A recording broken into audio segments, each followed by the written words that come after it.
ಇನ್ನು ಚಿಕ್ಕಮಗಳೂರಿನ ಶೃಂಗೇರಿ ತಾಲೂಕಿನಲ್ಲೂ ಕೂಡ ಮಳೆಯ ಅಬ್ಬರ ಜೋರಾಗಿದೆ. ಶೃಂಗೇರಿ ಶಾರದಾಂಬೆ ದೇಗುಲಕ್ಕೆ ಜಲದಿಗ್ಬಂಧನದ ಭೀತಿ ಎದುರಾಗಿದೆ.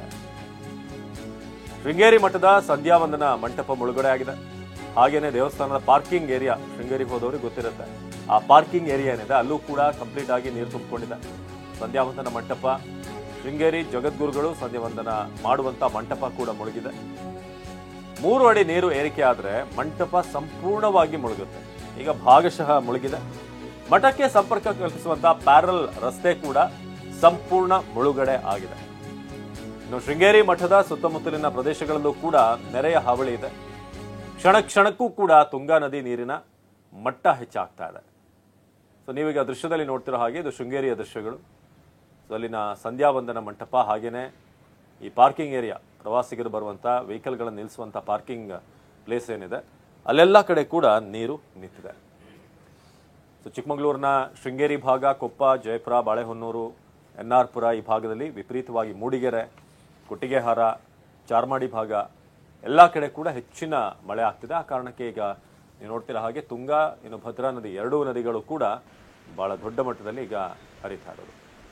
ನಮ್ಮ ಚಿಕ್ಕಮಗಳೂರಿನ ಪ್ರತಿನಿಧಿ ಅಶ್ವೇತಿ ಬಗ್ಗೆ ಒಂದು ಪ್ರತ್ಯಕ್ಷ ವರದಿ ಕೊಟ್ಟಿದ್ದಾರೆ, ಬನ್ನಿ ನೋಡೋಣ.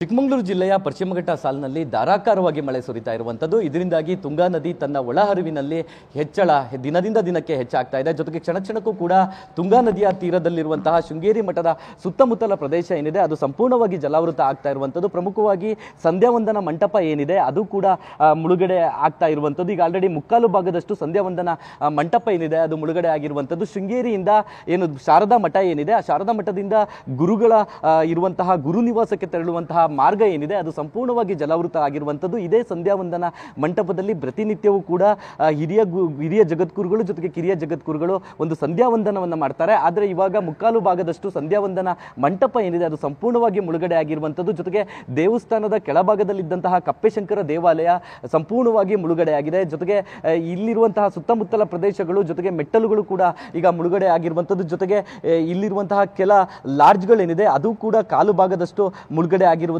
ನಾವಿಲ್ಲಿ ನೋಡಬಹುದಾಗಿರುವಂಥದ್ದು. ಪ್ರಮುಖವಾಗಿ ಏನು ಪಶ್ಚಿಮಘಟ್ಟ ಸಾಲು, ಅದರಲ್ಲೂ ಕುದುರೆಮುಖ, ಕೆರೆಕಟ್ಟೆ ಭಾಗದಲ್ಲಿ ಏನು ಧಾರಾಕಾರವಾಗಿ ಮಳೆ ಆಗ್ತಾ ಇದೆ. ಇದರಿಂದಾಗಿ ತುಂಗಾ ಮತ್ತು ಭದ್ರಾ ನದಿ ಎರಡರಲ್ಲೂ ಕೂಡ ಒಳಹರಿವು ಹೆಚ್ಚಾಗ್ತಾ ಇರುವಂಥದ್ದು. ಅದೇ ರೀತಿ ಶಾರದಾ ಮಠದ ಸುತ್ತಮುತ್ತಲ ಪ್ರದೇಶ ಏನಿದೆ ಅದನ್ನ ತುಂಗಾ ನದಿ ಆಕ್ರಮಿಸ್ಕೊಂತ ಇದೆ ಅಂದ್ರೆ ತಪ್ಪಾಗಲ್ಲ. ಪ್ರಮುಖವಾಗಿ ಶೃಂಗೇರಿಯ ಶಾರದಾಂಬೆಯ ಮಠದ ಸುತ್ತಮುತ್ತ ನೆರೆಯ ಆತಂಕ ಎದುರಾಗಿದೆ. ಕ್ಯಾಮ್ರಾ ಪರ್ಸನ್ ಹರೀಶ್ ಜೊತೆ ಅಶ್ವಿತ್ ಮಾವಿನಗುಣಿ, ಟಿವಿ9 ಚಿಕ್ಕಮಗಳೂರು.